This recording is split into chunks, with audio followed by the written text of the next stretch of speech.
Hi everyone. देखिए, astrology हमें डराने के लिए बिल्कुल नहीं है।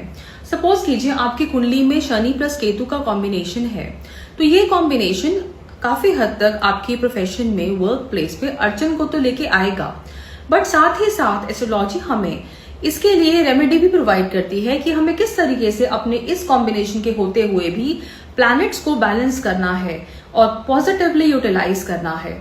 अक्सर मेरे क्लाइंट्स मुझसे ये क्वेश्चन पूछते हैं और मैं उनको इसको बैलेंस करने का वे आउट बताती हूँ।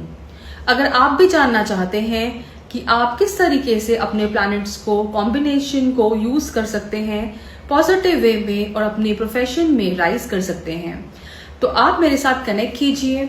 मुझे कनेक्ट करने के लिए मुझे व्हाट्सएप कीजिए और इस रील को ज्यादा से ज्यादा शेयर करें और मुझे फॉलो करें। Thank you.